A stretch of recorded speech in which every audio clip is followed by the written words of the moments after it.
وأقم الصلاة لدلوك الشمس যে যখন সূর্য ঢলে যায় ওই সময় তোমরা নামাজ আদায় করো। এই আয়াতের দ্বারা মুফাসসিরিনে কেরাম বলেন যে আল্লাহ তাআলা এই আয়াতের দ্বারা বুঝাইতে চাইতেছেন যে যখন সূর্য ঢলে যায় অর্থাৎ তোমরা জোহরের নামাজ আদায় করো। তাহলে কোরআনে কারিম থেকে আমরা কয় ওয়াক্ত নামাজ প্রমাণিত পাইলাম? 5 ওয়াক্ত। কথা বলেন, কয় ওয়াক্ত? 5 ওয়াক্ত নামাজ প্রমাণিত পাইলাম। এরকম পূর্ববর্তী নবী আলাইহিস সালামগণ যারা ছিলেন এক এক নবীর উপর আল্লাহ তাআলা এক এক ওয়াক্ত নামাজ ফরজ করেছিলেন, কিন্তু পরবর্তীতে এই উম্মতি মুহাম্মাদের উপর আল্লাহ তাআলা 5 ওয়াক্ত নামাজ ফরজ করে দিয়েছেন। সুবহানাল্লাহ বলেন। যেমন কুররাতুল আইনাইন কিতাবের ভিতরে আসছে যে ফজরের নামাজ হযরত আদম আলাইহিস সালামের উপর ফরজ ছিল, জোহরের নামাজ হযরত দাউদ আলাইহিস সালামের উপর ফরজ ছিল, আসরের নামাজ হযরত সুলাইমান আলাইহিস সালামের উপর ফরজ ছিল, মাগরিবের নামাজ হযরত ইয়াকুব আলাইহিস সালামের উপর ফরজ ছিল, ঈশার নামাজ হযরত ইউনুস আলাইহিস সালামের উপর ফরজ ছিল। এরকম এক এক নামাজ এক এক ওয়াক্ত এক এক নবীর উপর ফরজ ছিল, কিন্তু পরবর্তীতে আল্লাহ তাআলা এই উম্মতে মুহাম্মাদের উপর 5 ওয়াক্ত নামাজ ফরজ করে দিয়েছেন। সুবহানাল্লাহ বলেন। পক্ষান্তরে আমরা যারা 5 ওয়াক্ত নামাজ এরকম যথাসময়ে জামাতের সাথে আদায় করব, আমরা আল্লাহ তাআলাকে বলতে পারবো, আয় আল্লাহ, দুনিয়াতে থাকা অবস্থায় এরকম ঠান্ডা পানি দিয়ে এরকম ওযু করে এরপরে জামাতের সাথে নামাজ আদায় করছি, সুতরাং তুমি জান্নাত দিবে না কেন? সুবহানাল্লাহ বলেন। মুসলমান ভাইয়েরা আমার, সাহাবায়ে কেরাম এই নামাজের কেমন গুরুত্ব দিয়েছেন। হযরত আব্দুল্লাহ ইবনে আব্বাস রাদিয়াল্লাহু তাআলা আনহু একজন সাহাবী ছিলেন। এই হযরত আব্দুল্লাহ ইবনে আব্বাস রাদিয়াল্লাহু তাআলা আনহুর এক সময় নামাজ পড়তে পড়তে এরকম চোখের কোণটা এরকম ঘা হয়ে গিয়েছিল। সাহাবায়ে কেরাম যখন আব্দুল্লাহ ইবনে আব্বাস রাদিয়াল্লাহু তাআলা আনহুকে যখন ডক্টরের কাছে নিয়ে গেলেন, ওই সময় ডক্টর এবার চক্ষু পরীক্ষা করছেন। পরীক্ষা করার পরে বলতেছেন, হুজুর, আপনার এই চক্ষু ভালো হতে পারে, কিন্তু আপনি কয়েকদিন নামাজ পড়তে পারবেন না। কথা বলেন, কি করতে পারবেন না? আপনি কয়েকদিন নামাজ পড়তে পারবেন না। তো আব্দুল্লাহ ইবনে আব্বাস রাদিয়াল্লাহু তাআলা আনহু বলেন যে না না না, আমি এক ওয়াক্ত নামাজও ছাড়তে পারবো না। সুবহানাল্লাহ বলেন। কারণ আমি নবীজি সাল্লাল্লাহু আলাইহি সাল্লাম থেকে শুনেছি, যারা নামাজ কাজা করবে, যারা নামাজ পড়বে না, কাল কিয়ামতের ময়দানে তার প্রতি রাগান্বিত থাকবে। অন্য বর্ণনার ভিতরে পাওয়া যায় ডক্টর বলেছিলেন যে হুজুর, আপনার নামাজ বাদ দিতে হবে না, মাত্র কয়েকদিন ইশারা ইঙ্গিতের মাধ্যমে রুকু সিজদা করবেন, কয়েকদিন মাত্র ইশারা ইঙ্গিতের মাধ্যমে নামাজ পড়বেন। হযরত আব্দুল্লাহ ইবনে আব্বাস রাদিয়াল্লাহু তাআলা আনহু বলেন, না না, আমি এক ওয়াক্ত নামাজও ইশারা ইঙ্গিতের মাধ্যমে পড়তে পারবো না। সুবহানাল্লাহ বলেন। এক ওয়াক্ত নামাজও কি পড়বো না? ইশারা ইঙ্গিতের মাধ্যমে পড়বো না। এতে আমার চক্ষু যদি নষ্টও হয়ে যায় তারপরেও কোনো সমস্যা নাই। সুবহানাল্লাহ। তাহলে সাহাবায়ে কেরামের কাছে নামাজের গুরুত্ব ছিল কি ছিল না? কথা বলেন, ছিল কি ছিল না? সাহাবায়ে কেরামের কাছে নামাজের গুরুত্ব ছিল। হযরত মুহাম্মদ ইবনে সিরিন রাহমাতুল্লাহ আলাইহি বলেন যে আমাকে যদি 2 রাকাত নামাজ পড়া আর জান্নাতে যাওয়া, এই দুইটার যে কোনো একটা স্বাধীনতা দেওয়া হয়, তো আমি 2 রাকাত নামাজকেই প্রাধান্য দিব। সুবহানাল্লাহ। কারণ জান্নাতে যাওয়া এটা হলো আমার সন্তুষ্টি, আর এই নামাজের মাধ্যমে আল্লাহ তাআলার সন্তুষ্টি অর্জন হয়। এই জন্য আমি আমার সন্তুষ্টির চাইতে আমি আল্লাহ তাআলার যে সন্তুষ্টি অর্জন হয় সেই নামাজকেই আমি প্রাধান্য দিব। সুবহানাল্লাহ। মুসলমান ভাইয়েরা আমার, এই নামাজটা কেমনে আদায় করতে হবে? নবীজি সাল্লাল্লাহু আলাইহি সাল্লাম নামাজের পদ্ধতি, নামাজ কিভাবে আদায় করলে আল্লাহ তাআলার কাছে কবুল হবে সেই পদ্ধতি আমাদেরকে জানিয়ে দিয়েছেন। নবীজি সাল্লাল্লাহু আলাইহি সাল্লাম বলেন, আন তা'বুদাল্লাহা কান্নাকা তারাহু ফাইন লাম তাকুন তারাহু ফাইন্নাহু ইয়ারাহ। যে হে আমার সাহাবীরা, তোমরা এমন ভাবে নামাজ আদায় করো যেন তুমি আল্লাহ তাআলাকে দেখতেছো। ফাইন লাম তাকুন তারাহু, হ্যাঁ যদি তোমার অন্তরের ভিতরে এই মনোভাব তৈরি না হয় যে তুমি আল্লাহ তাআলাকে দেখতেছো, তাহলে তুমি এটা ধারণা করবে যে অবশ্যই আল্লাহ তোমাকে দেখতেছে। সুবহানাল্লাহ। মুসলমান ভাইয়েরা আমার, হযরত রবি বিন কাসেম রাহমাতুল্লাহ আলাইহি নামে একজন আল্লাহর ওলি ছিলেন। এই রবি বিন কাসেম রাহমাতুল্লাহ আলাইহি তিনি একবার নামাজে দাঁড়িয়ে যান। নামাজে দাঁড়ানোর আগে রবি বিন কাসেম রাহমাতুল্লাহ আলাইহি একটা ঘোড়ার উপর সওয়ার হয়ে আসতেছিলেন, রাস্তা অতিক্রম করতেছিলেন। ঘোড়ার উপর সওয়ার হইতে হইতে যখন নামাজের সময় হয়ে গেছে,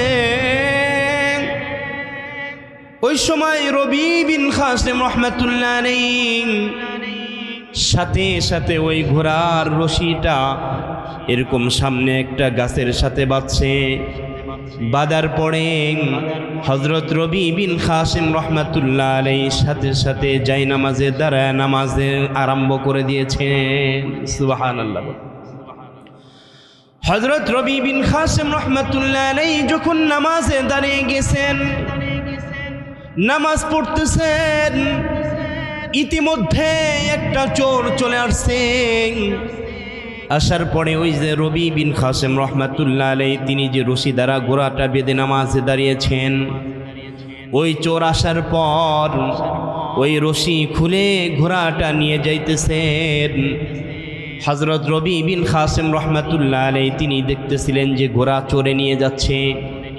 তারপরেও হযরত রবি বিন কাসেম রাহমাতুল্লাহ আলাইহি নামাজ ছেড়ে দিয়ে ওই ঘোড়া উদ্ধার করলেন না। সুবহানাল্লাহ বলেন।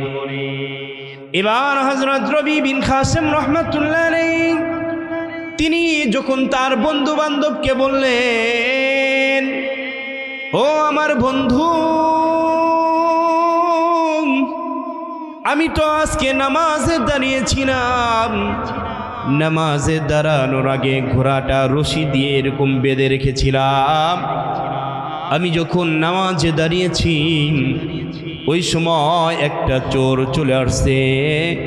আসার পরে আমার ওই ঘোড়ার রশি খুলে এরকম ঘোড়াটা নিয়ে যাইতেছে।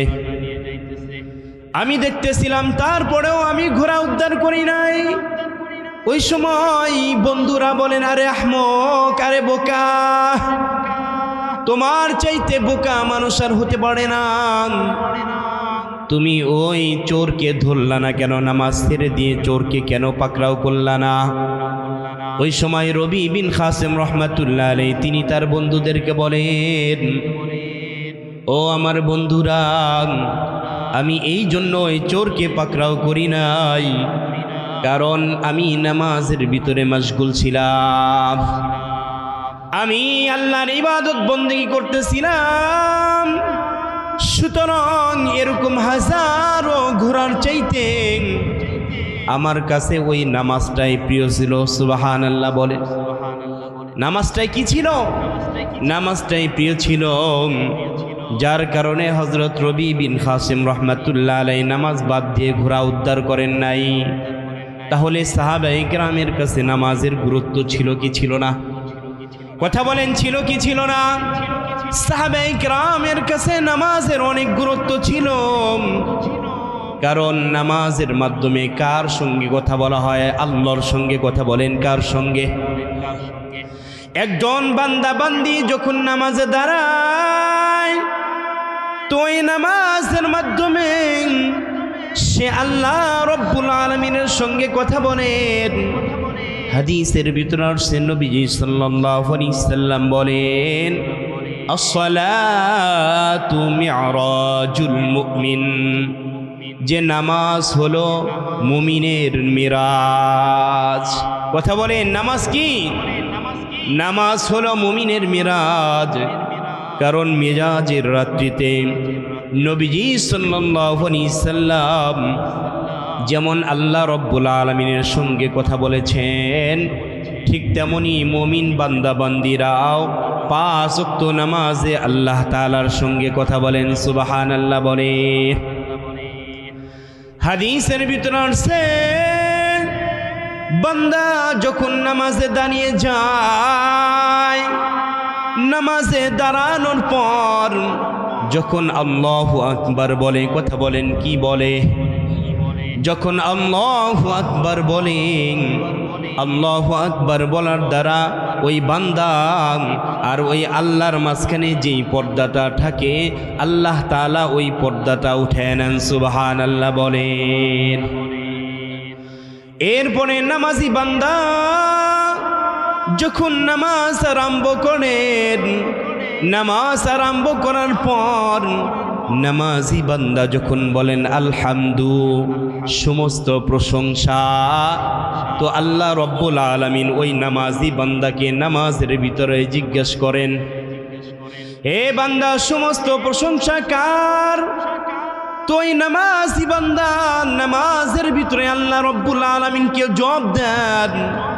ওই নামাজি বান্দা বলেন লিল্লাহ, সমস্ত প্রশংসা এটা হলো আল্লাহর জন্য। সুবহানাল্লাহ বল। এবার আল্লাহ রব্বুল আলামিন নামাজি বান্দাকে নামাজের ভিতরে জিজ্ঞাসা করেন, হে বান্দা, তোমার আল্লাহকে, তোমার প্রভুকে, তোমার রবকে? তো নামাজি বান্দা নামাজের ভিতরে জবাব দেন, রব্বিল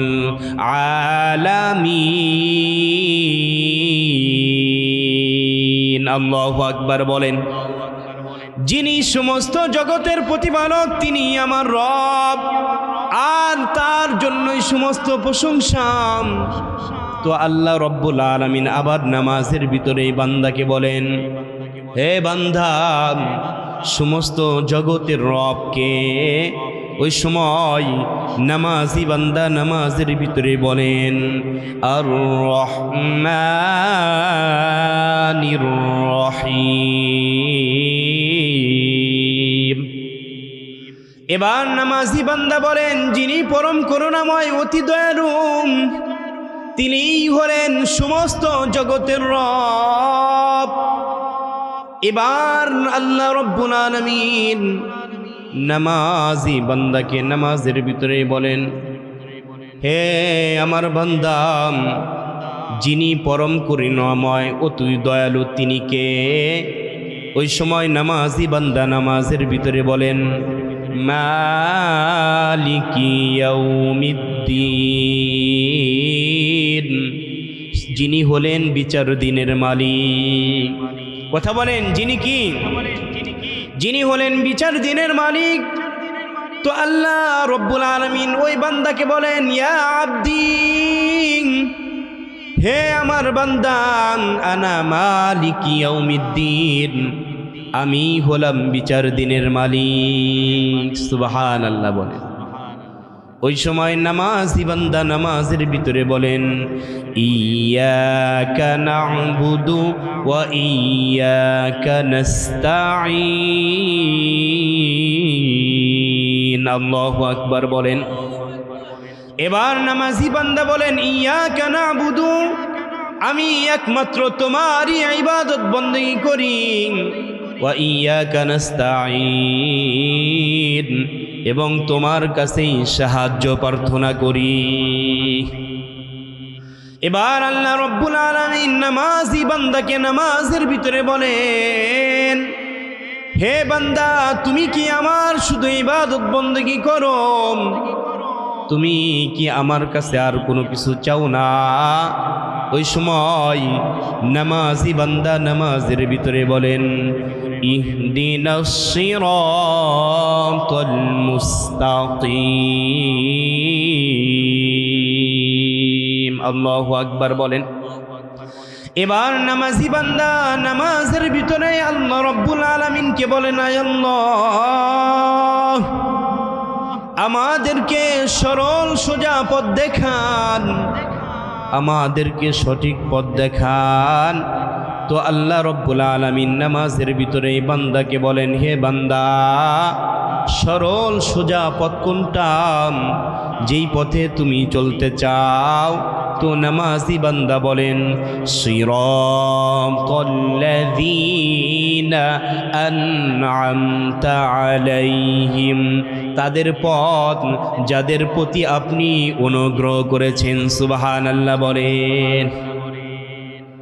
এবার আল্লাহ রব্বুল আলামিন বান্দাকে বলেন, হে বান্দা,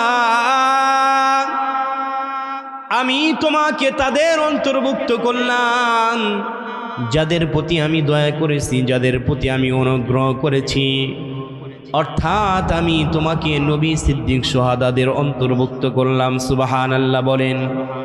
এবার নামাজি বান্দা নামাজের ভিতরেই আল্লাহ রব্বুল আলামিনকে বলেন গায়রিল মাগদুবি আলাইহিম ওয়ালাদ-দাল্লিন। এবার নামাজি বান্দা আল্লাহ রব্বুল আলামিনকে বলেন তাদের পথে নয়, যারা পথভ্রষ্ট, যারা গোমরাহির ভিতরে আছে। তো আল্লাহ রব্বুল আলামিন ওই নামাজি বান্দাকে বলেন, হে বান্দা, যাও যাও, আমি তাদের অন্তর্ভুক্ত তোমাকে করলাম যারা পথভ্রষ্ট না, যারা গোমরাহির ভিতরে নয়। সুবহানাল্লাহ। ওই সময় এরকম ওই নামাজি বান্দা সূরা ফাতিহার পরে আমিন বলেন। বলেন কি বলেন না? কথা বলেন, বলেন কি বলেন না? ওই নামাজি বান্দা যখন আমিন বলেন তো ফিরিস্তারাও আমিন বলেন। আর যখন নামাজি বান্দার আমিনের সাথে ফিরিস্তাদের আমিন মিল হয়ে যায় তো আল্লাহ তাআলা ওই দোয়াকে কবুল করে নেন। সুবহানাল্লাহ। তাহলে এই নামাজের মাধ্যমে কার সঙ্গে কথা বলা হয়? আল্লাহর সঙ্গে। তাহলে আমাদের নামাজটাও তো অত্যন্ত সুন্দরভাবে হওয়া দরকার। কথা বলেন, হওয়া দরকার কি দরকার না? অত্যন্ত সুন্দরভাবে, যে আমি কাকে সিজদা করতেছি দুনিয়ার মানুষকে দেখানোর জন্য না, একমাত্র আল্লাহ তাআলাকে রাজি খুশি করার জন্য। কথা বলেন, কাকে রাজি খুশি করার জন্য? একমাত্র আল্লাহ তাআলাকে রাজি খুশি করার জন্য। এরকম দুনিয়ার মানুষ আমাকে নামাজি বলবে যে অমক নামাজি এরকম 5 ওয়াক্ত নামাজে মসজিদে যায়, অমক আমাকে ভালো বলবে, এই জন্য নামাজ পড়বো না, বরঞ্চ আমার নিয়তটা থাকবে সলিড, একদম খাস আল্লাহ তাআলাকে সন্তুষ্টির জন্য আমার আপনার নামাজটা হবে। কথা বলেন ঠিক কিনা? মুসলমান ভাইয়েরা আমার, আল্লাহ রব্বুল আলামিন প্রথমত এই উম্মতের জন্য আল্লাহ রব্বুল আলামিন এরকম 50 ওয়াক্ত নামাজ ফরজ করেছিলেন। কথা বলেন, কয় ওয়াক্ত নামাজ? 50 ওয়াক্ত নামাজ ফরজ করেছিলেন। এবার আল্লাহর হাবিব সাল্লাল্লাহু আলাইহি সাল্লাম যখন 50 ওয়াক্ত নামাজ নিয়ে আসতেছিলেন, হযরত মুসা আলাইহিস সালাম নবীজি সাল্লাল্লাহু আলাইহি সাল্লামকে জিজ্ঞাসা করলেন, ইয়া রাসূলুল্লাহ, ইয়া হাবিবাল্লাহ, আপনি তো আপনার বন্ধুর সঙ্গে কথা বলার জন্য মেরাজে গিয়েছিলেন, সুতরাং আপনার বন্ধু আপনাকে কি উপহার দিয়েছেন? ওই সময় নবীজি সাল্লাল্লাহু আলাইহি সাল্লাম বললেন যে আমাকে 50 ওয়াক্ত নামাজ দিয়েছেন। হযরত মুসা আলাইহিস সালাম বললেন, আপনার উম্মত তো দুর্বল, আপনার এই দুর্বল উম্মত 50 ওয়াক্ত নামাজ পড়তে পারবে না, 50 ওয়াক্ত নামাজ তাদের জন্য কষ্ট হয়ে যাবে, সুতরাং আপনি আপনার বন্ধুর কাছে চলে যান, একটু কমায় নিয়ে আসেন। এইভাবে নবীজি সাল্লাল্লাহু আলাইহি সাল্লাম 5 ওয়াক্ত এইভাবে কমাইতে কমাইতে শেষ পর্যায়ে আমাদের জন্য 5 ওয়াক্ত নামাজ রাখলেন। কথা বলেন কয় ওয়াক্ত নামাজ? যদিও নামাজ 5 ওয়াক্ত, কিন্তু আমি আপনি সকলেই যদি এই 5 ওয়াক্ত নামাজ সুন্দরভাবে আদায় করি, তাহলে আল্লাহ তাআলা আমার আপনার আমল নামায় 50 ওয়াক্ত নামাজের সওয়াব দিয়ে দিবেন। সুবহানাল্লাহ বলে আদায় করব 5 ওয়াক্ত। কথা বলেন কয় ওয়াক্ত? 5 ওয়াক্ত। কিন্তু আল্লাহ তাআলা এই শেষ নবীর উম্মতদের বরকতে ওই 50 ওয়াক্ত নামাজের সওয়াব দিয়ে দিবেন। সুবহানাল্লাহ। কথা বলেন কয় ওয়াক্ত নামাজে? 50 ওয়াক্ত নামাজের সওয়াব দিয়ে দিবেন। পক্ষান্তরে এই নামাজটা আমি আপনি যদি ঘরে না পড়ে আমি আপনি যদি মসজিদে গিয়ে জামাতের সাথে আদায় করি, তাহলে আল্লাহ তাআলা আরো সওয়াব দান করবেন। সুবহানাল্লাহ। মুসলমান ভাইয়েরা আমার, হাদিসের ভিতরে নবী সাল্লাল্লাহু আলাইহি ওয়াসাল্লাম বলেন, সালাতুল জামাআতি আফযালু মিন সালাতিল ফজরি বি27 দারাজাতান। কেউ যদি জামাতের সাথে নামাজ আদায় করে, কথা বলেন কার সাথে? কেউ যদি মসজিদে গিয়ে জামাতের সাথে নামাজ আদায় করে, তো আল্লাহ রব্বুল আলামিন ওই বান্দাকে এরকম 27 গুণ সওয়াব বৃদ্ধি করে দিবেন। সুবহানাল্লাহ বলেন। কথা বলেন কয় গুণ? 27 গুণ সওয়াব আল্লাহ রব্বুল আলামিন বৃদ্ধি করে দিবেন।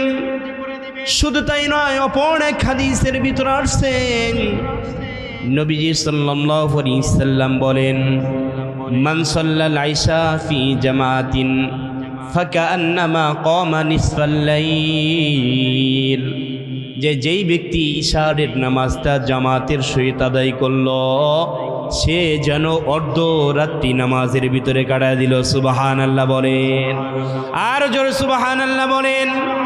মুসলমান ভাইয়েরা আমার, শুধু তাই নয়, নবীজি সাল্লাল্লাহু আলাইহি ওয়াসাল্লাম বলেন, ওয়ামান সাল্লাস সুবহা ফি জামাতিন ফাকান্নামা সাল্লাল লাইলা কুল্লাহু। আর যেই ব্যক্তি ফজরের নামাজটা জামাতের সাথে আদায় করবে, সেই ব্যক্তি যেন সারা রাত এরকম নামাজের ভিতরে কাটায় দিল। সুবহানাল্লাহ। তাহলে ফজিলত আছে কি নাই? কথা বলেন আছে কি নাই? মুসলমান ভাইরা আমার, শুধু তাই নয়, কোনো বান্দা যদি তাকবীরে উলার সাথে নামাজ আদায় করে, তাহলে আল্লাহ রব্বুল আলামিন তাকে 2টা পুরস্কার দান করবেন। কথা বলেন কয়টা পুরস্কার? 2টা পুরস্কার দান করবেন। 1 নাম্বার পুরস্কার হলো যে ওই বান্দার নামটা মুনাফিকের লিস্টি থেকে কেটে দেওয়া হবে। সুবহানাল্লাহ বলেন।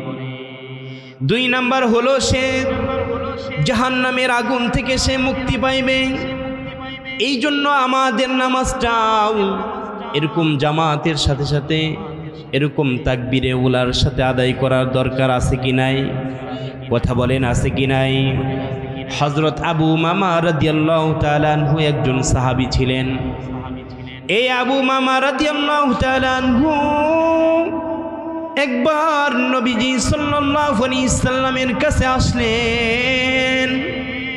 তো আবু উমামা রাদিয়াল্লাহু তাআলা আনহু অত্যন্ত পেরেশান, অত্যন্ত চিন্তিত অবস্থায় নবীজি সাল্লাল্লাহু আলাইহি ওয়াসাল্লামের কাছে আসলেন।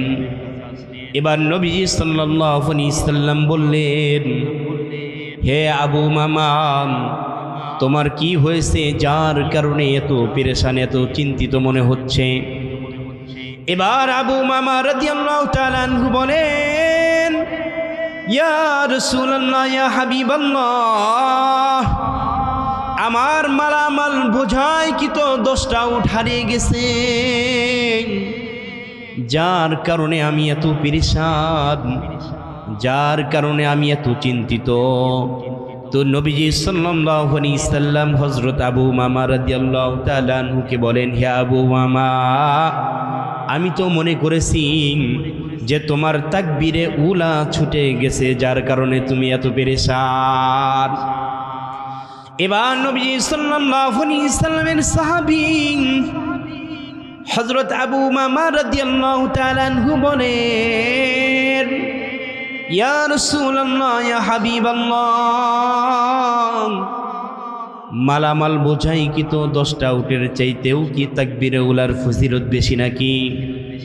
নবীজি সাল্লাল্লাহু আলাইহি সাল্লাম বলেন, হে ও আবু মামাম, শুধু কি তাই, সারা দুনিয়ার ভিতরে যা কিছু আছে এর চাইতেও তাকবীরে উলার ফজিলত বেশি। সুবহানাল্লাহ বলে।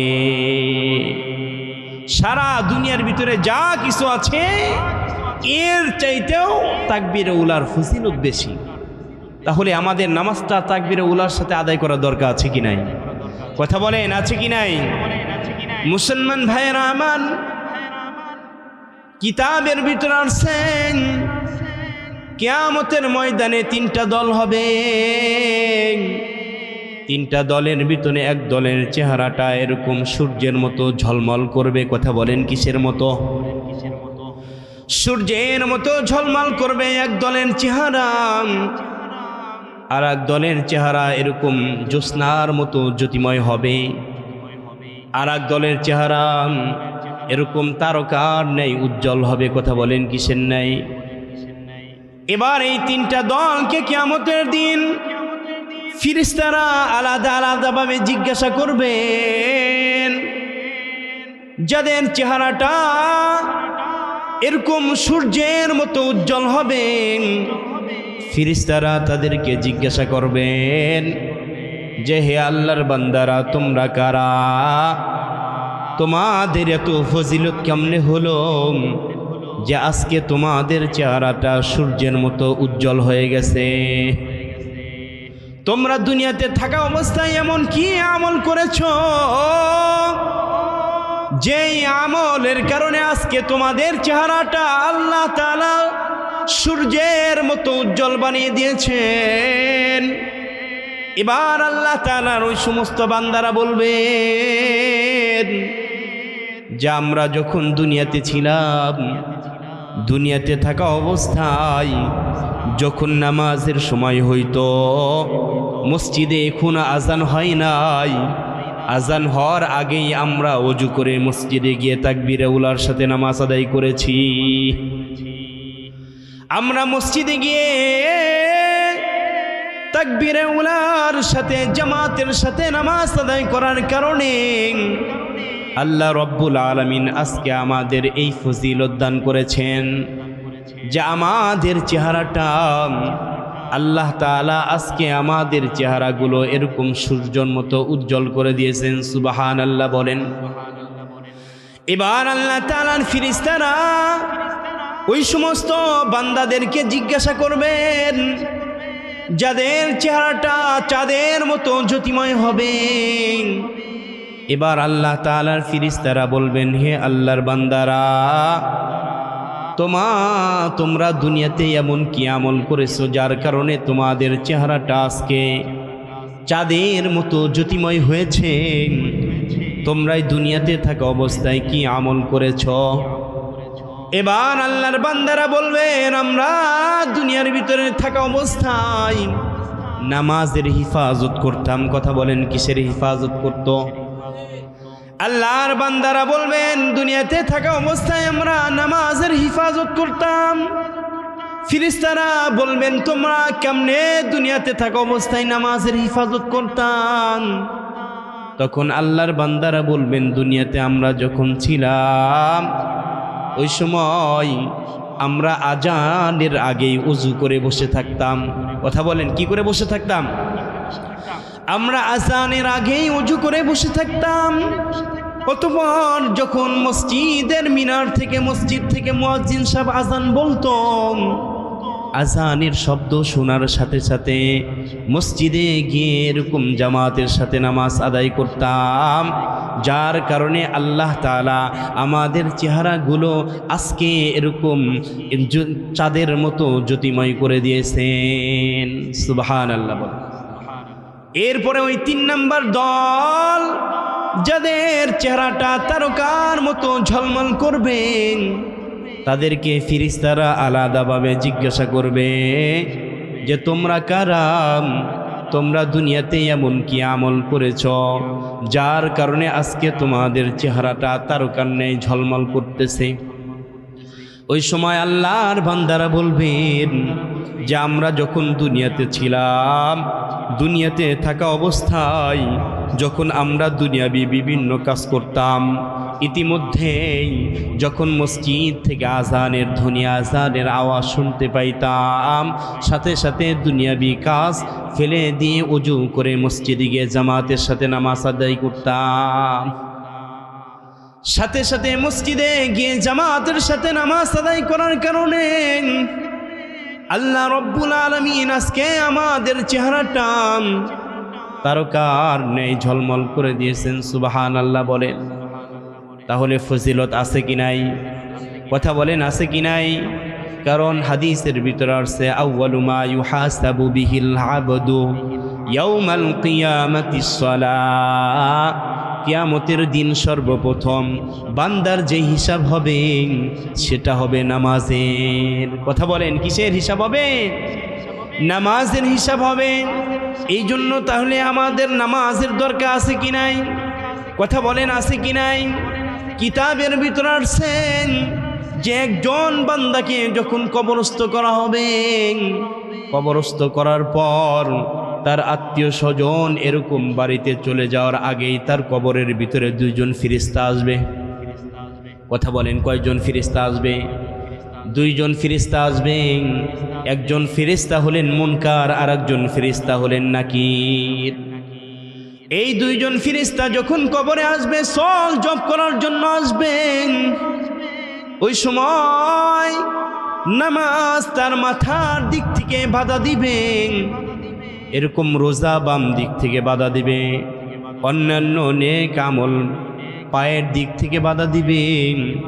বাধা দিয়ে ওই ফেরেশতাদেরকে বলবে যে তোমরা এদিকে এসো না, এই বান্দা তো আল্লাহর ভয়ে নামাজ আদায় করত।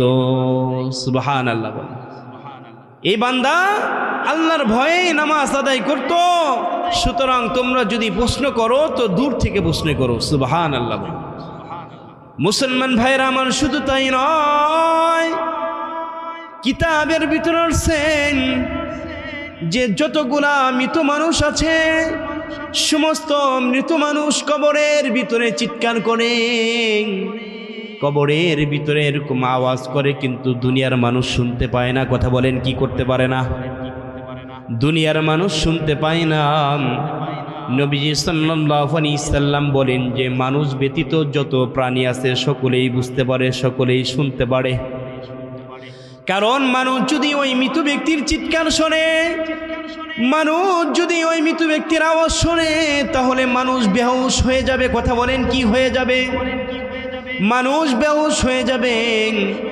এই জন্য দুনিয়ার মানুষ ওই আওয়াজ শুনতে পায় না। শুধু তাই নয়, এরকম কিতাবের ভিতর আসছে যারা মুমিন, যারা আল্লাহওয়ালা, যারা ইমানদার, তারা যখন মৃত্যুবরণ করে ওই সময় লাশ বহনকারীদেরকে বলেন, ও ভাই তাড়াতাড়ি চলো, তাড়াতাড়ি চলো, কারণ তোমরা আমাকে যেখানে নিয়ে যাচ্ছ সেখানে যাওয়ার পরেই আমার জন্য শুধু শান্তি আর শান্তি। সুবহানাল্লাহ বলেন।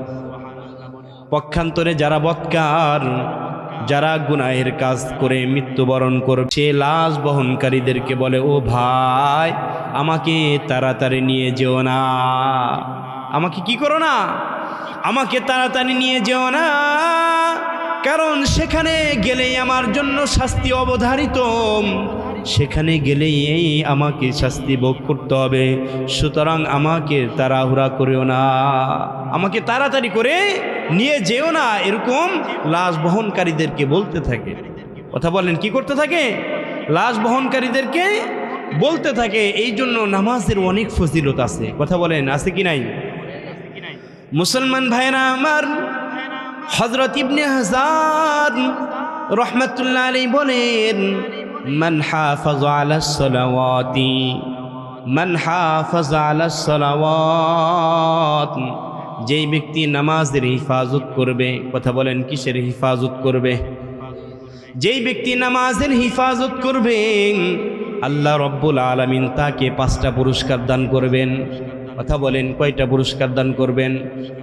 ইয়ারফাউ আনহু যিকাল মাউত ওয়া আযাবাল কবর ويعطي الله كتابه بيمينه ويمر على الصراط ويدخل الجنة بغير حساب سبحان الله হযরত ইবনে হাসান রাহমাতুল্লাহ আলাইহি বলেন যারা 5 ওয়াক্ত নামাজ অত্যন্ত সুন্দরভাবে গুরুত্ব সহকারে জামাতের সাথে আদায় করবে আল্লাহ তাআলা তাদেরকে 5টা পুরস্কার দান করবেন। 1 নাম্বার হলো মৃত্যুর সময় যে যন্ত্রণা হয় আল্লাহ রব্বুল আলামিন ওই মৃত্যুর সময় ওই যন্ত্রণা দূর করে দিবেন সুবহানাল্লাহ। বলেন কথা বলেন কিসের যন্ত্রণা দূর করবেন? মৃত্যুর যন্ত্রণা দূর করবেন। 2 নাম্বার হলো আল্লাহ রব্বুল আলামিন তার কবরের আযাব মাফ করে দিবেন। 3 নাম্বার হলো আল্লাহ রব্বুল আলামিন তার আমল নামায় ডান হাতে দিবেন। কথা বলেন কোন হাতে দিবেন? 3 নাম্বার ওয়ায়ুতিল্লাহু কিতাবাহু বিয়ামিনিহি যে আল্লাহ তাআলা তার আমল নামায় ডান হাতে দিবেন। 4 নাম্বার হলো ওয়ায়ামুরু আলা সিরাতিকাল বারকি আল্লাহ তাআলা ওই নামাজি বান্দাকে পুল সিরাত এরকম বিজলির ন্যায় পার করে দিবেন সুবহানাল্লাহ। বলেন 5 নাম্বার হলো ওয়ায়াদখুলুল জান্নাতা বিগাইরি হিসাব যে আল্লাহ রব্বুল আলামিন 5 নাম্বার পুরস্কার দিবেন। আল্লাহ রব্বুল আলামিন বিনা হিসাবে জান্নাত দান করবেন সুবহানাল্লাহ। বলেন কথা বলেন কি দান করবেন? বিনা হিসাবে জান্নাত দান করবেন। আমরা তো অনেক সময় নামাজ পড়তে গেলে নামাজের কথা বললে বিভিন্ন অজুহাত দেখাই কি দেখাই না? আমরা অনেক সময় নামাজের কথা বললে বিভিন্ন অজুহাত দেখাই। আমরা অনেক সময় বলি চাকরি করি, এরকম বিভিন্ন ব্যস্ততার কারণে নামাজ পড়তে পারি না। অনেক সময় আমরা বলি অসুস্থ থাকি যার কারণে নামাজ পড়তে পারি না। অনেক সময় আমরা বলি এরকম বিভিন্ন মুসিবতের ভিতরে আছি যার কারণে নামাজ পড়তে পারি না। এরকম কিয়ামতের দিন আল্লাহ তাআলা 3 ব্যক্তিকে সামনে নিয়ে নামাজের হিসাব নেবেন। কথা বলেন কয় ব্যক্তিকে? 1 নাম্বার হলেন আল্লাহ রব্বুল আলামিন হযরত ইউসুফ আলাইহিস সালামকে সামনে নিয়ে বান্দার হিসাব নেবেন। 2 নাম্বার হযরত সুলাইমান আলাইহিস সালামকে সামনে নিয়ে হিসাব নেবেন। 3 নাম্বার হলো হযরত আইয়ুব আলাইহিস সালামকে সামনে উপস্থিত করে হিসাব নেবেন। 1 নাম্বার ওই সমস্ত বান্দা যারা বলবে আমরা দুনিয়াতে থাকা অবস্থায় গোলাম ছিলাম। কথা বলেন কি ছিলাম? আমরা দুনিয়াতে থাকা অবস্থায় গোলাম ছিলাম যার কারণে নামাজ পড়তে পারি নাই। ওই সময় আল্লাহ রব্বুল আলামিন হযরত ইউসুফ আলাইহিস সালামকে সামনে উপস্থিত করবেন। আরে বান্দা তুমিও গোলাম ছিলা আর আমার নবী ইউসুফ আলাইহিস সালামও গোলাম ছিল, কিন্তু তার গোলামিত্ব আমার ইবাদত বন্দেগী থেকে তাকে দূরে রাখতে পারে নাই। সে গোলাম ছিল তারপরেও 1 মুহূর্তের জন্য আমার ইবাদত বন্দেগী থেকে গাফেল হয় নাই। সুতরাং তুমি যে অজুহাত দিচ্ছ তোমার অজুহাত মিথ্যা। আল্লাহ তাআলা ফেরেশতাদেরকে বলবেন হে ফেরেশতারা যাও যাও আমার এই বান্দা মিথ্যা কথা বলতেছেন, মিথ্যা অজুহাত দিচ্ছেন, সুতরাং আমার এই বান্দাকে তোমরা জাহান্নামের দিকে নিয়ে যাও। নাউজুবিল্লাহ। বলে এরপরে কিছু কিছু মানুষ আছে তারা বলবেন দুনিয়াতে থাকা অবস্থায় অসুস্থ ছিলাম, অসুস্থ থাকার কারণে ইবাদত বন্দেগী করতে পারি নাই। এরকম অসুস্থতার কারণে নামাজ পড়তে পারি নাই, অসুস্থতার কারণে মসজিদে যাইতে পারি নাই। আল্লাহ রব্বুল আলামিন ওই সময় হযরত আইয়ুব আলাইহিস সালামকে উপস্থিত করবেন। আল্লাহ রব্বুল আলামিন বলবেন হে বান্দা তুমি কি আমার আইয়ুবের চাইতেও বেশি অসুস্থ ছিলা নাকি? বান্দা তখন স্বীকার করবে না না না আমি তো তোমার নবী আইয়ুব আলাইহিস সালামের চাইতে বেশি অসুস্থ ছিলাম না। আল্লাহ রব্বুল আলামিন বলবেন আমার নবী আইয়ুব আলাইহিস সালাম এত মুসিবতের ভিতরে ছিল, অসুস্থতার ভিতরে ছিল, তারপরেও 1 মুহূর্তের জন্য আমার ইবাদত বন্দেগী থেকে গাফেল হয় নাই। হে ফেরেশতারা যাও যাও, এই সমস্ত বান্দাদের অজুহাত মিথ্যা, সুতরাং এদের অজুহাত গ্রহণযোগ্য নয়, যাও এদেরকেও জাহান্নামের দিকে নিয়ে যাও। নাউজুবিল্লাহ। এরপরে আর একদল থাকবে যারা আল্লাহ তাআলার কাছে অজুহাত পেশ করবে। তারা আল্লাহ রব্বুল আলামিনকে বলবেন, আয় আল্লাহ, দুনিয়াতে থাকা অবস্থায় এরকম আমাকে বাদশাহী দিয়েছিলাম, আমি দেশ পরিচালনা করেছি, বিভিন্ন কাজ করেছি, যার কারণে ইবাদত বন্দেগী করার সুযোগ হয় নাই। আল্লাহ রব্বুল আলামিন ওই সময় হযরত সুলাইমান আলাইহিস সালামকে উপস্থিত করবেন। কথা বলেন কাকে? আল্লাহ রব্বুল আলামিন হযরত সুলাইমান আলাইহিস সালামকে উপস্থিত করবেন। উপস্থিত করার পর আল্লাহ রব্বুল আলামিন ওই সমস্ত বান্দাদেরকে বলবেন, হে আমার বান্দারা, তোমাদেরকে আমি বেশি বাদশাহী দিয়েছিলাম নাকি আমার নবী সুলাইমান আলাইহিস সালামকে বেশি বাদশাহী দিয়েছিলাম? তোমরা বড় বাদশা ছিলাম নাকি আমার নবী সুলাইমান আলাইহিস সালাম বড় বাদশা ছিল? ওই সময় তারা স্বীকার করবে যে আপনার নবী বড় বাদশা। কথা বলেন, সুলাইমান আলাইহিস সালাম বড় বাদশা ছিলেন কি ছিলেন না? হযরত সুলাইমান আলাইহিস সালামের ব্যাপারে তারা স্বীকার করবে। তো আল্লাহ রব্বুল আলামিন বলবেন, আমার নবী হযরত সুলাইমান আলাইহিস সালামকে আমি এত বড় বাদশাহী দিয়েছিলাম, তারপরেও আমার নবী ইবাদত বন্দেগী থেকে গাফেল হয় নাই, তারপরেও আমি আল্লাহকে এক মুহূর্তের জন্য ভুলি নাই। সুতরাং যদি বাদশাহী কাউকে নামাজ বন্দেগী থেকে যদি গাফেল করত, তাহলে আমার নবী সুলাইমান আলাইহিস সালামকেও গাফেল করত। সুতরাং তোমরা যেই অজুহাত দিচ্ছ, আজকেও তোমাদের অজুহাত গ্রহণযোগ্য নয়। কথা বলেন, আজকে কি নয়? আজকে তোমাদের এই অজুহাত গ্রহণযোগ্য নয়। এবার আল্লাহ রব্বুল আলামিন তখন ফেরেশতাদেরকে বলবেন, হে ফেরেশতারা যাও যাও, আমার এই সমস্ত বান্দারাও মিথ্যা কথা বলতেছেন, তারা যে অজুহাত দেখাইতেছে এই অজুহাত গ্রহণযোগ্য নয়, অজুহাত মিথ্যা, সুতরাং এদেরকেও জাহান্নামের দিকে নিয়ে যাও। নাউজুবিল্লাহ। তাহলে আমি আপনি যে কোনো অজুহাত দেই না কেন, এটা আল্লাহ তাআলার কাছে কবুল হবে? কথা বলেন, কবুল হবে? কবুল হবে না। আমি আপনি যতই অজুহাত দেখাই না কেন, আল্লাহ তাআলার কাছে ওই অজুহাত গ্রহণযোগ্য হবে না। এই জন্য আল্লাহ তাআলা আমাকে আপনাকে যতদিন হায়াত দিয়েছেন, এই হায়াতটাকে কাজে লাগাইতে হবে। কথা বলেন, কি করতে হবে? হায়াতটাকে কাজে লাগাইতে হবে। কারণ আমার আপনার ভিতরে যতক্ষণ পর্যন্ত এই নিঃশ্বাস আছে, আমার আপনার ভিতরে যতক্ষণ পর্যন্ত রূহ আছে, তো আমার আপনার আমল করার সুযোগ আছে। পক্ষান্তরে যখন আমার আপনার দেহের ভিতর থেকে রূহটা চলে যাবে, তো আমল করার সুযোগ বন্ধ হয়ে যাবে। কথা বলেন ঠিক কিনা? মুসলমান ভাইরা আমার, নবীজি সাল্লাল্লাহু আলাইহি সাল্লামের কন্যা হযরত ফাতেমা রাদিয়াল্লাহু তাআলা আনহা, হযরত ফাতেমা রাদিয়াল্লাহু তাআলা আনহা যখন মৃত্যুবরণ করলেন, হযরত ফাতেমা রাদিয়াল্লাহু তাআলা আনহাকে রাত্রিবেলায় দাফন করা হয়। কথা বলেন, কখন দাফন করা হয়? হযরত ফাতেমা রাদিয়াল্লাহু তাআলা আনহাকে রাত্রিবেলায় দাফন করা হয়।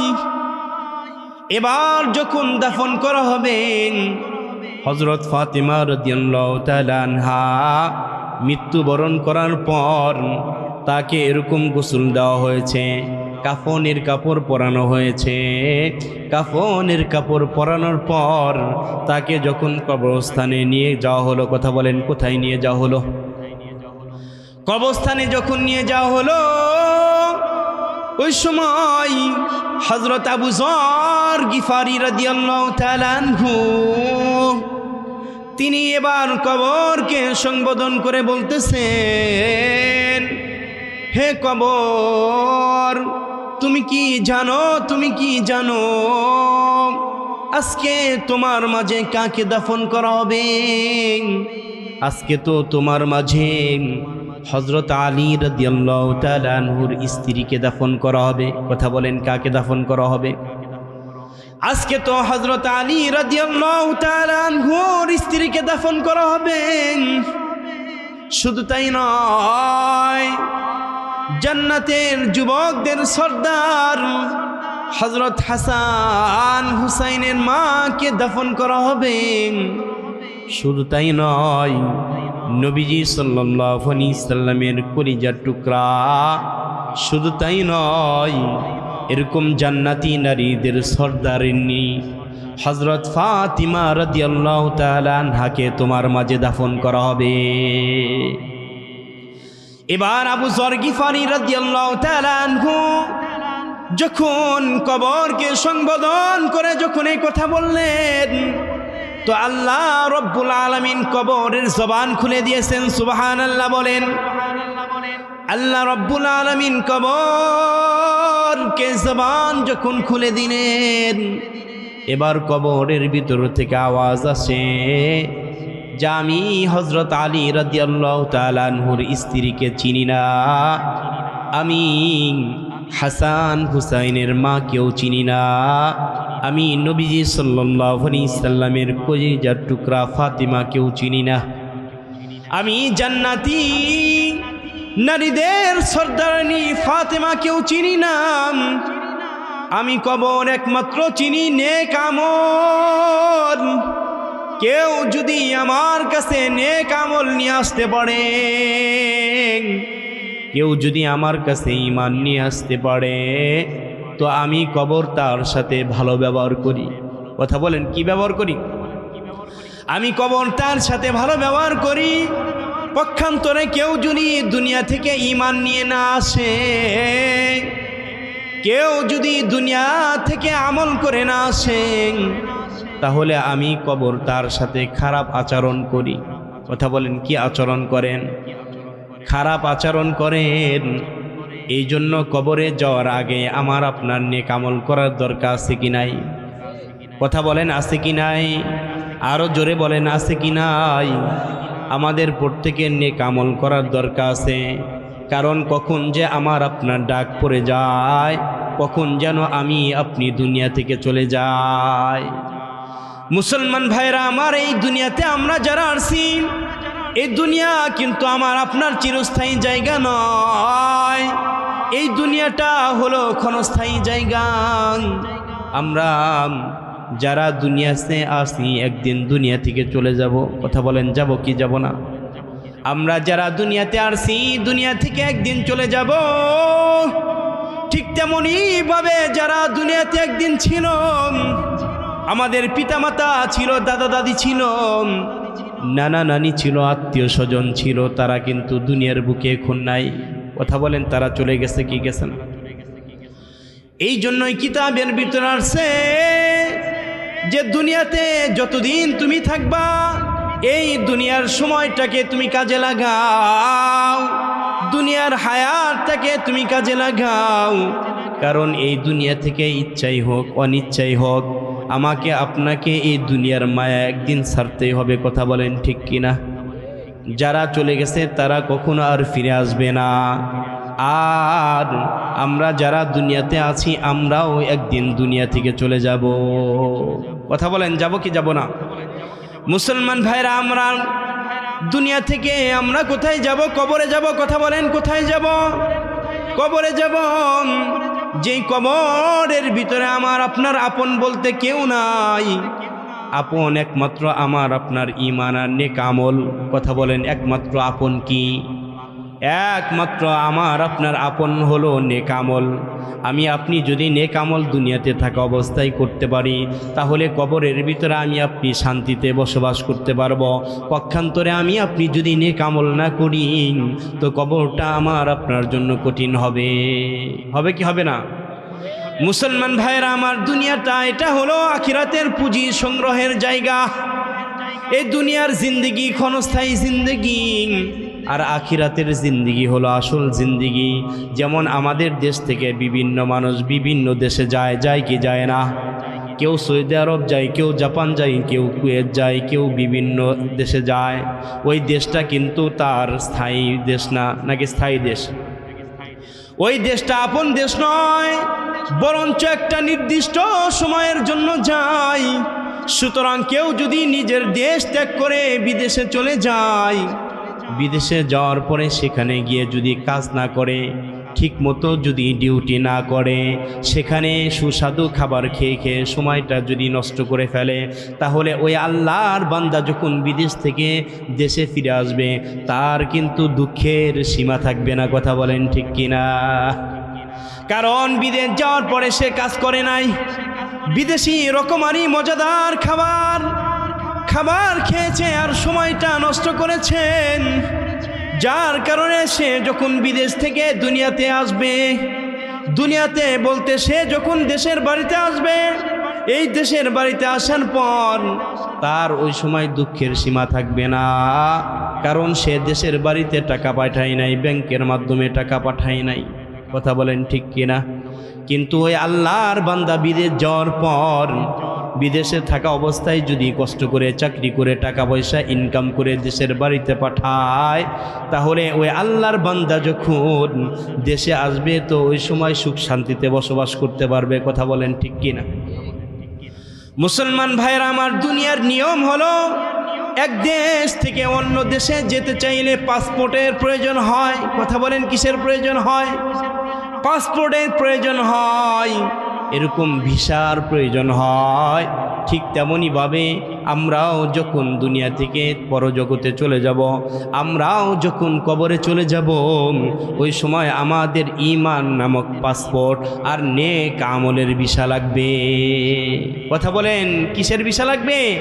ঈমান নামক পাসপোর্ট আর নেক আমলের ভিসা লাগবে। তাহলেই আমি আপনি ওই কবর জগতে সুখে শান্তিতে বসবাস করতে পারবো। যেমনইভাবে দুনিয়ার নিয়ম অনুযায়ী এক দেশ থেকে অন্য দেশে যেতে চাইলে যেমন পাসপোর্ট আর ভিসার প্রয়োজন হয়, পাসপোর্ট আর ভিসা ছাড়া গেলে ওই দেশের নিয়ম অনুযায়ী শাস্তি ভোগ করতে হয়। কথা বলেন ঠিক কিনা? ঠিক তেমনইভাবে আমি আপনি যদি ঈমান নামক পাসপোর্ট আর নেক আমলের ভিসা নিয়ে যেতে না পারি, তো আমাকে আপনাকেও ওই কবর জগতে শাস্তি ভোগ করতে হবে। কথা বলেন ঠিক কিনা? এই জন্য আমাকে আপনাকে দুনিয়া থেকে ঈমান নামক পাসপোর্ট আর নেক আমলের ভিসা নিয়ে যেতে হবে।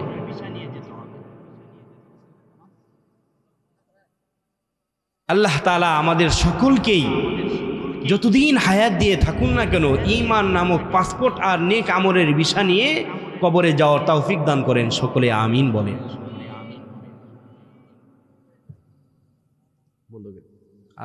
আলা ফি কালামিহিল মাজিদ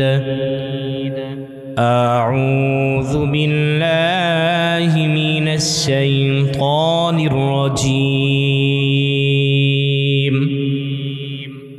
বিসমিল্লাহির রহমানির রহিম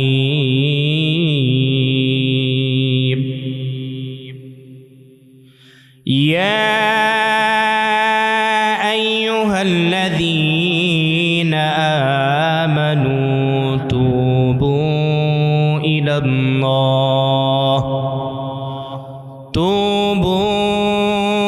ইলাল্লাহি তাওবাতান নাসুহা। আল্লাহ তাআলা এই আয়াতের ভিতরে বলেন, ইয়া আইয়ুহাল্লাযীনা আমানু, হে ঈমানদারগণ। এখানে সরাসরি আল্লাহ রব্বুল আলামিন ঈমানদারদেরকে ডেকে বলতেছেন। কথা বলেন কাদেরকে ডেকে বলতেছেন? আল্লাহ তাআলা ঈমানদারদেরকে ডেকে বলতেছেন, ইয়া আইয়ুহাল্লাযীনা আমানু, হে ঈমানদারগণ, তুবু ইলাল্লাহ, যে তোমরা আল্লাহ তাআলার কাছে তাওবা করো, তাওবাতান নাসুহা, সঠিকভাবে খালিস দিলে আল্লাহ তাআলার কাছে তাওবা করতে বলছেন। এখন সঠিক তওবা কোনটা? কোন তওবাটা আল্লাহ তাআলার কাছে কবুল হয়? কেমনে তওবা করলে আল্লাহ তাআলা কবুল করবেন, এটা আমাদের জানার দরকার আছে কি নাই? কথা বলেন আছে কি নাই? মুসলমান ভাইয়েরা আমার, আল্লাহ রব্বুল আলামিন এই আয়াতের ভিতরে সঠিকভাবে তওবা করতে বলেছেন। আল্লাহ রব্বুল আলামিন বলেন, নাসু যেমন তওবা করেছিল ঠিক তেমনি ভাবে তোমাদের তওবা করা দরকার। এই নাসু মূলত একজন পুরুষ মানুষ ছিল, কিন্তু তার মুখে দাড়ি ছিল না, তার মুখের ভিতরে মোষ হয় নাই, যার কারণে নাসুকে মেয়েদের ভিতরে দেখা যাইত, হুবাহুব মেয়েদের মতো দেখা যাইত। একবার বাদশাহ শহরের ভিতরে এলান করেছেন, আমার যুবতী মেয়েদের এরকম গোসল করার দরকার, তাদের সেবা যত্ন করা দরকার, আমার স্ত্রীদের সেবা যত্ন করা দরকার, সুতরাং একজন খাদেমা দরকার। এবার যখন বাদশাহ শহরের ভিতরে এলান করেছে একজন খাদেমা দরকার, তো নাসু মনে মনে চিন্তা করলো, এটাই আমার একমাত্র সুযোগ, কারণ আমি যদি বাদশার দরবারে কাজ করতে পারি তাহলে অনেক টাকা পয়সা কামাই করতে পারবো, অল্প দিনের ভিতরে ধনী হতে পারবো। এই জন্য নাসু সে বাদশার দরবারে একটা চিঠি লিখছেন। চিঠির ভিতরে লিখছেন, হে বাদশাহ জাহাপনা, আমি আপনার দরবারে কাজ করতে চাই, আমি আপনার মেয়েদের, আপনার স্ত্রীদের জন্য সেবিকা হিসাবে কাজ করতে চাই। তো বাদশাহ ওই নাসু যে মূলত পুরুষ ছিল কিন্তু মেয়েদের মতো দেখা যাইত, বাদশাহ এবার ওই নাসুর দরখাস্তটা কবুল করেছেন, বললেন ঠিক আছে যাও, তোমাকে আমি চাকরি দিয়ে দিলাম, তুমি আমার বাসায় কাজ করবা, আমার মেয়েদের সেবা যত্ন করবা, আমার স্ত্রীদের সেবা যত্ন করবা। এবার নাসু ওই আল্লাহর বান্দা যে মূলত পুরুষ ছিল কিন্তু নিজেকে মেয়ে সাজিয়েছে, মেয়ে সাজিয়ে এবার বাদশার মেয়েদেরকে কাজ করতেছেন। গোসলের সময় হলে মেয়েদের শরীর এরকম সাবান লাগাইতেছেন, তাদের মাথা টিপে দিচ্ছেন, হাত পাগুলো টিপে দিচ্ছেন, এরকমভাবে গুনাহের কাজের ভিতরে নিজেকে লিপ্ত করেছেন। কিন্তু আল্লাহ তাআলার কাছে এই কাজটা পছন্দ হয় নাই। আল্লাহ রব্বুল আলামিন নাসুর প্রতি রাগান্বিত হলেন। দেখা যায় ওই নাসু আল্লাহর বান্দা যে মূলত কাজ করতেছিল, কাজ করতে করতে কিছুদিন পর বাদশার যে মেয়ে ছিল ওই মেয়েদের ভিতর থেকে একটা মেয়ের গলার হার হারিয়ে গেছে।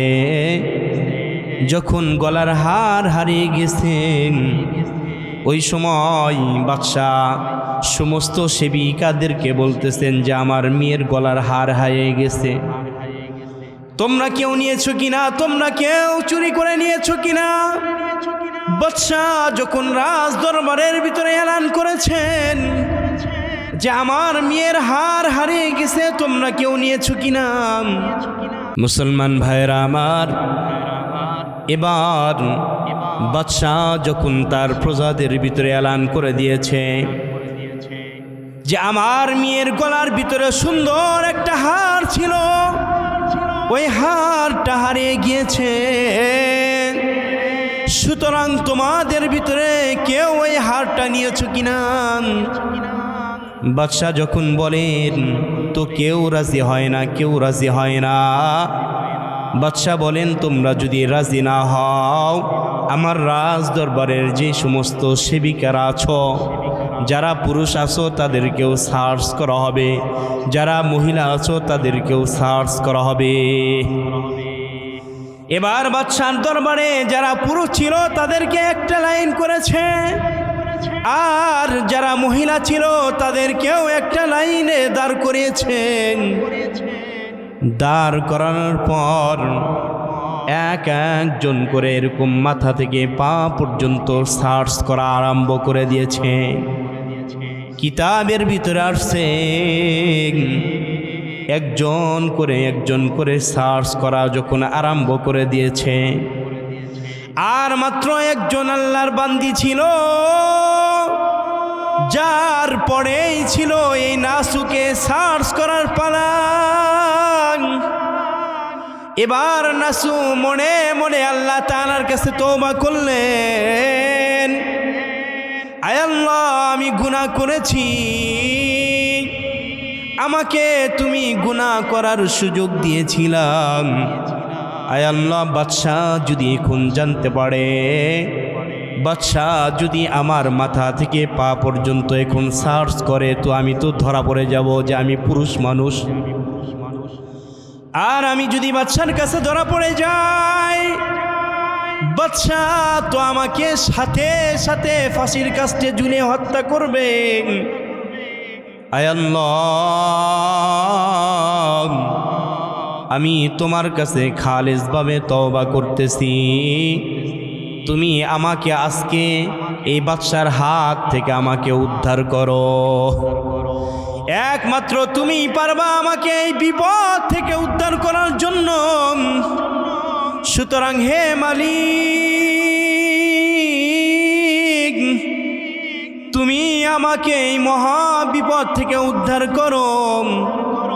তুমি যদি আজকে উদ্ধার করো, তাহলে আমি এই গুনাহের কাজ ছেড়ে দিব। কথা বলেন, কি করব? আমি এই গুনাহের কাজ ছেড়ে দিব, আমি আর বাদশার দরবারে আর কাজ করব না। কারণ হলো আমি হলাম পুরুষ মানুষ, আমি পুরুষ মানুষ হয়ে বাদশার মেয়েদের শরীরে ঘষে ঘষে যদি তাদেরকে গোসল করাই, এটা তো আমার জন্য গুনাহ হবে।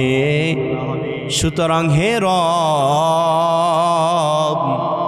হে মালিক, তুমি আমাকে রক্ষা করে, আমাকে হেফাজত করো। তুমি যদি আমাকে রক্ষা করো, তুমি যদি আমাকে হেফাজত করো, তাহলে আমি আজকে এই যে খালিসভাবে তওবা করতেছি, আমি আর কখনো গুনার ভিতরে জড়িত হব না। সুবহানাল্লাহ বলেন। এবার আল্লাহ রব্বুল আলামিন হযরত জিবরাইল আলাইহিস সালামকে পাঠিয়ে দিলেন, হে জিবরাইল, যাও যাও যাও, ওই যে আমার ছাদের উপরে চলে যাও, যেখানে আসরের সময় আমার মেয়ে খেলার সময় খেলা করতে করতে আমার মেয়ের গলার হাড়টা পড়ে গেছে। যাও যাও, তুমি এই হাড়টা বাদশার সামনে রেখে দাও, যাতে করে বাদশাহ যেন বুঝতে না পারে। এবার আল্লাহ রব্বুল আলামিন জিবরাইল আলাইহিস সালামকে যখন পাঠাইলেন, তো জিবরাইল আলাইহিস সালাম সাথে সাথে ওই ছাদের উপর থেকে ওই হাড়টা এনে বাদশার সামনে রেখে দিয়েছেন। রেখে দেওয়ার পর এবার বাদশার দরবারে যারা ছিল সকলে আওয়াজ করে উঠছেন যে, হে বাদশাহ জাহাপনা, এই যে হার পাওয়া গেছে, হার পাওয়া গেছে। সুবহানাল্লাহ বলে। আল্লাহর বান্দা নাসু যে মূলত পুরুষ ছিল, সে আল্লাহ তাআলার কাছে খালিসভাবে তওবা করেছে। একনিষ্ঠভাবে তওবা করার কারণে আল্লাহ তাআলা এই নাসুর তওবাকে কবুল করে নিলেন এবং আল্লাহ তাআলা তাকে বড় একটা বিপদ থেকে হেফাজত করছেন। সুবহানাল্লাহ। আল্লাহ তাআলা পারেন কি পারেন না? কথা বলেন, পারেন কি পারেন না? মুসলমান ভাইয়েরা আমার, এরকম ভাবে হযরত মূসা আলাইহিস সালামের জামানায় একবার দুর্ভিক্ষ শুরু হয়ে যায়। এরকম দেখা যায় রৌদ্রের তাপ বেড়ে যায়, বৃষ্টি বন্ধ হয়ে গেছে। কথা বলেন, কি বন্ধ হয়ে গেছে? আকাশ থেকে বৃষ্টির ফোঁটা পড়ে না। বৃষ্টি বন্ধ হয়ে গেছে, জমিগুলো শুকিয়ে চৌচির হয়ে গেছে। জমির ভিতরে যে সমস্ত ফসল ছিল সেগুলাও নষ্ট হয়ে যাচ্ছে, যার কারণে হযরত মূসা আলাইহিস সালামের যে উম্মত ছিল তারা হযরত মূসা আলাইহিস সালামের কাছে আসছেন। আসার পরে বলতেছেন, হে আল্লাহর নবী মূসা, আমাদের আর সম্ভব হচ্ছে না। আকাশ থেকে বৃষ্টি বর্ষণ বন্ধ হয়ে গেছে, জমিন শুকিয়ে চৌচির হয়ে গেছে, জমিনের ফসলগুলো নষ্ট হয়ে যাচ্ছে, রৌদ্রের তাপ বেড়ে গেছে, রৌদ্রের তাপ বেড়ে গেছে। সুতরাং হে আল্লাহ রসুল, আপনি একটু আল্লাহ তাআলার কাছে দোয়া করেন, আল্লাহ যেন বৃষ্টির ব্যবস্থা করে দেয়। কথা বলেন, কিসের ব্যবস্থা করে দেয়? আল্লাহ রব্বুল আলামিন যেন আমাদের জন্য বৃষ্টির ব্যবস্থা করে দেন। হযরত মূসা আলাইহিস সালাম 70,000-এর একটা দল লইয়া ময়দানে চলে গেলেন। ময়দানে যাওয়ার পরে সেখানে নামাজ আদায় করলেন। নামাজ আদায় করার পর আল্লাহ তাআলার কাছে বৃষ্টির দোয়া করলেন। আয় আল্লাহ, বৃষ্টি না হওয়ার কারণে আমার উম্মতদের কষ্ট হয়ে যাচ্ছে, জমিগুলো শুকিয়ে যাচ্ছে। এরকম জমিনের যেই ফসলগুলো ছিল এই ফসলগুলো নষ্ট হয়ে যাচ্ছে। আয় আল্লাহ, তোমার বান্দা বান্দীদের কষ্ট হচ্ছে, সুতরাং তুমি বৃষ্টির ব্যবস্থা করে দাও। এবার হযরত মূসা আলাইহিস সালাম যখন আল্লাহ রব্বুল আলামিনের কাছে দোয়া করলেন, দোয়া করার সাথে সাথে বৃষ্টি হয় নাই। কথা বলেন, কি হয় নাই? এবার বৃষ্টি হয় না, বরঞ্চ আকাশে যেই পরিমাণ রোদ ছিল ওই রৌদ্রের তাপ তো কমেই নাই, বরঞ্চ ওই রৌদ্রের তাপ আরো বেড়ে গেছে। কথা বলেন, রৌদ্রের তাপ আরো কি হয়ে গেছে? রৌদ্রের তাপ আরো বেড়ে গেছে। এবার মূসা আলাইহিস সালাম আল্লাহ রব্বুল আলামিনকে বললেন, আয় আল্লাহ, আমরা বৃষ্টির জন্য ইস্তেসকার নামাজ পড়লাম, নামাজের পরে তোমার কাছে দোয়া করলাম তুমি যেন আমাদের বৃষ্টি দাও। বৃষ্টি তো হয় নাই, বরঞ্চ বৃষ্টির পরিবর্তে এরকম আকাশের ভিতরে আরো রৌদ্রের তাপ বেড়ে গেছে। এবার আল্লাহ রব্বুল আলামিন হযরত মূসা আলাইহিস সালামকে জানায় দিলেন, হে নবী মূসা, তোমার উম্মতদের ভিতরে এই জন্য বৃষ্টি হয় না, কারণ তোমার উম্মতের ভিতরে এমন একজন মানুষ আছে যে গত 40 বছরের ভিতরে নেক আমল করে নাই। কথা বলেন, কি করে নাই? গত 40 বছর পর্যন্ত সে কোনো নেক আমল করে নাই। তোমার এই উম্মত যতক্ষণ পর্যন্ত তোমার ভিতরে থাকবে, তোমার এই দলের ভিতরে থাকবে, ততক্ষণ পর্যন্ত আমি আল্লাহ বৃষ্টি দিব না। কথা বলেন, কি করব না? ততক্ষণ পর্যন্ত আমি আল্লাহ বৃষ্টি দিব না। এবার হযরত মূসা আলাইহিস সালাম যখন আল্লাহ রব্বুল আলামিনের পক্ষ থেকে সংবাদ জানতে পারলেন, তো হযরত মূসা আলাইহিস সালাম এবার তার ওই গোত্রের লোকদের কাছে এলান করে দিলেন যে আমাদের ভিতরে এমন কি আছো যে গত 40 বছরের ভিতরে কোনো নেক আমল করো নাই। গত 40 বছরের ভিতরে নেক আমল না করার কারণে আল্লাহ রব্বুল আলামিন আমাদের দোয়াকে কবুল করতেছেন না। তোমার একার কারণে আমাদের দোয়া আটকে আছে। সুতরাং তুমি এই ময়দান থেকে বের হয়ে যাও। কথা বলেন, এই ময়দান থেকে কি হয়ে যাও? এই ময়দান থেকে তুমি বের হয়ে যাও। তুমি যদি বের হয়ে যাও তাহলে আল্লাহ তাআলা বৃষ্টির ব্যবস্থা করবেন। আর যতক্ষণ পর্যন্ত তুমি এখানে থাকবা ততক্ষণ পর্যন্ত আল্লাহ তাআলা বৃষ্টি দিবে না। এই এলান যখন হযরত মুসা আলাইহিস সালাম যখন এই এলান দিলেন, তো যে আল্লাহর বান্দাকে টার্গেট করে এই কথা বলা হয়েছে, ওই আল্লাহর বান্দা নিজে নিজে ঠিকই বুঝে ফেলেছে। কথা বলেন, কি করেছে? আল্লাহর বান্দা বুঝে ফেলেছে যে আমি তো গত 40 বছরের ভিতরে কোনো নেক আমল করি নাই, হয়তো আমার অপরাধের কারণে বৃষ্টি হচ্ছে না, আমার অপরাধের কারণে হয়তো আল্লাহ তাআলা বৃষ্টি দিচ্ছেন না। সুতরাং আমার একার কারণে এতগুলা মানুষের কষ্ট হচ্ছে, এতগুলা মানুষের কষ্ট হচ্ছে। আল্লাহর বান্দা এবার লজ্জায় পড়ে গেলেন, ডানে তাকাইলেন, বামে তাকান। আল্লাহর বান্দা সামনে তাকান, পিছনে তাকান, যে আল্লাহ তাআলার অন্য কোনো বান্দা এই মজলিস থেকে উঠে যায় কি না। কিন্তু দেখে না, না কেউ ওঠে না, কেউ ওঠে না, ডানেও থেকে ওঠে না, বামে থেকে ওঠে না, সামনে থেকে ওঠে না, পিছন থেকে ওঠে না। তো আল্লাহর বান্দা বুঝে ফেললেন যে আমার গুনাহের কারণেই হয়তো আজকের মোনাজাতটা আটকে আছে, আমার গুনাহের কারণেই মনে হয় আল্লাহ তাআলা বৃষ্টির ব্যবস্থা করতেছেন না। তো আল্লাহর এই বান্দার সাথে সাথে আল্লাহ তাআলার কাছে তওবা করতেছেন, আয় আল্লাহ,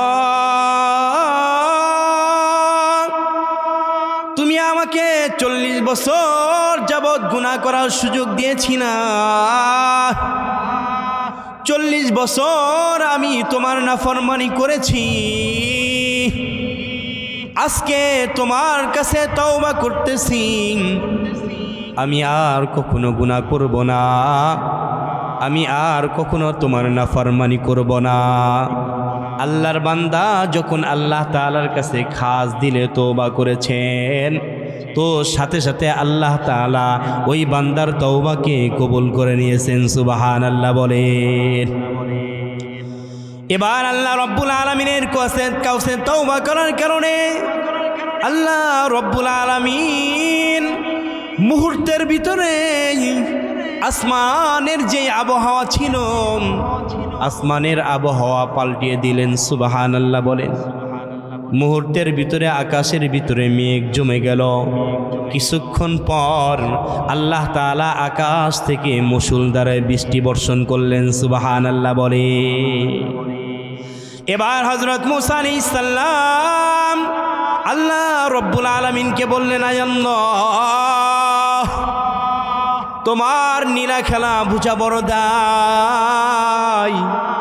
একটু আগে তোমার কাছে দোয়া করলাম, অথচ তুমি রৌদ্রের তাপ আরও বাড়িয়ে দিলা, কিন্তু এই ময়দান থেকে তো কেউ উঠে যায় নাই, তারপরেও তুমি মুষলধারে বৃষ্টি কেন দিলা?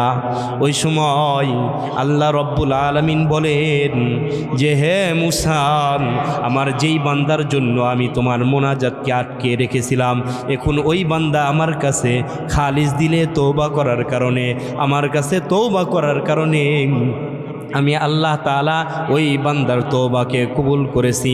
এখন ওই বান্দার কারণেই তোমাদেরকে এরকম মুষলধারে বৃষ্টি বর্ষণ করে দিলাম।